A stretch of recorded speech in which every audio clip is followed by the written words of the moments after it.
Alianza de Amor Honduras, impulsados por el Espíritu Santo, comparte contigo el poder de la palabra de Dios. Te invitamos a escucharla y dejar que entre a tu corazón y dé frutos, para gloria del Padre, consuelo de Jesús y salvación de los hombres. Buenos días, hermanos. Bendecido domingo. Hoy domingo 10 de noviembre te invito a que este día del Señor, día de resurrección, podamos recibir una palabra de vida. Podamos reflexionar en el Evangelio según San Marcos capítulo 12, versículos del 38 al 44. En aquel tiempo Jesús, instruyendo al gentío, les decía: Cuidado con los escribas, les encanta pasearse por amplio ropaje y que les hagan reverencias en las plazas. Buscan los asientos de honor en las sinagogas y los primeros puestos en los banquetes, y devoran los bienes de las viudas y aparentan hacer largas oraciones. Esos recibirán una condenación más rigurosa. Estando Jesús sentado enfrente del tesoro del templo, observaba a la gente que iba echando dinero. Muchos ricos echaban mucho. Se acercó una viuda pobre y echó 2 monedillas, es decir, un cuadrante.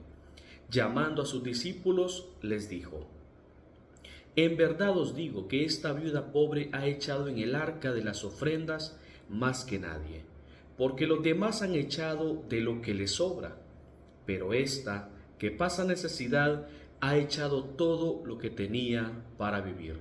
Palabra del Señor, gloria y honor a ti, Señor Jesús. Hermanos, hoy reflexionamos en torno al Evangelio en 2 enseñanzas grandes.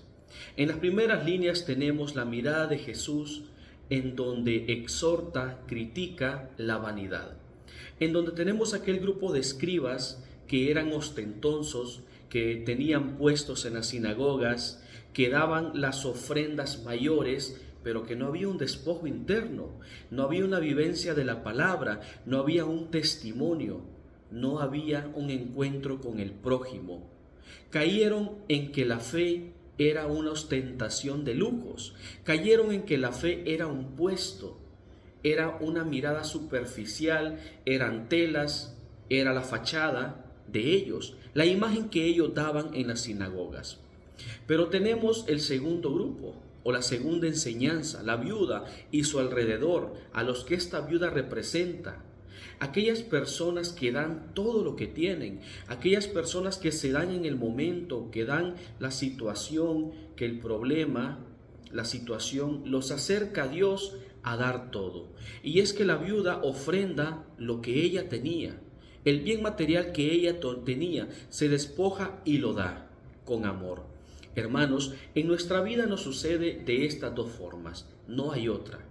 ¿Cómo estamos haciendo la ofrenda? ¿O qué ofrenda doy yo al Padre? Así se titula la reflexión del día de hoy. Y los invito a que nos preguntemos y meditemos: ¿qué estoy ofrendando? ¿Cuál es mi ofrenda?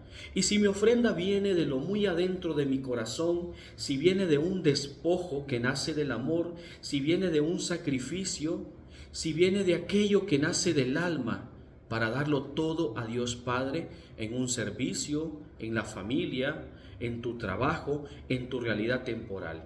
Porque estamos llamados, hermanos, como hijos de Dios, como bautizados, a hacer ofrendas vivas. Como lo dice Romanos, a darnos al Padre, a ofrendarnos en las situaciones diarias, en donde se nos presente una oportunidad de ser ese enlace para el prójimo, para que el prójimo conozca su palabra y llegue el reinado del Espíritu Santo a muchos. Pero hermanos, hoy meditamos en estos 2 grupos de personas.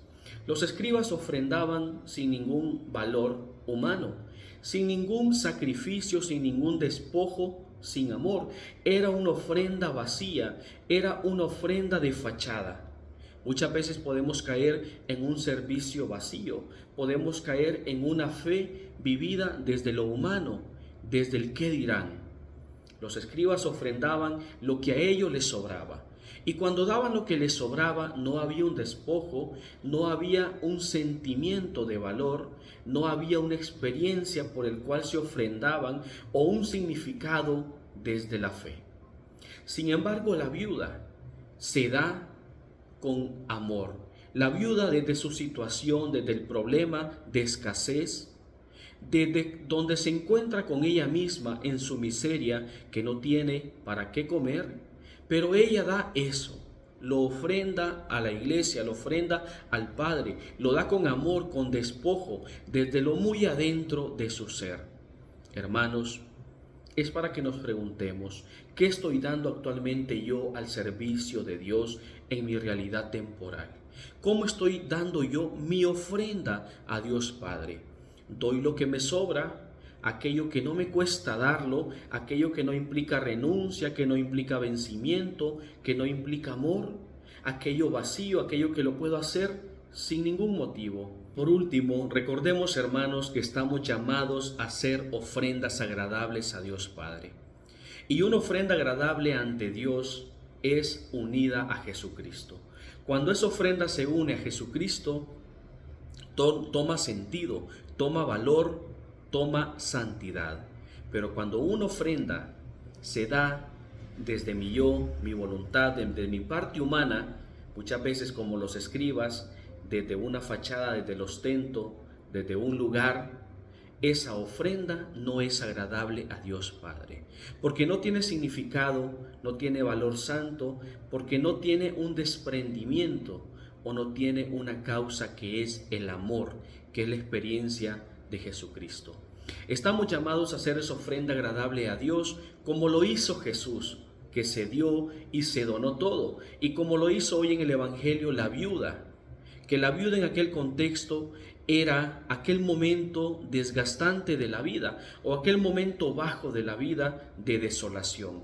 Pero sin embargo la viuda se da a Dios, se da a la iglesia, se da al momento desde lo más profundo de su ser, de su escasez, de su miseria, y ella da lo que tiene. Y esa ofrenda cuenta mucho para Jesús, porque va desde muy adentro, desde el amor, desde la experiencia del despojo, desprendimiento de ella misma, reconociendo que se lo da a Dios Padre, que se lo da al Maestro, a su Salvador.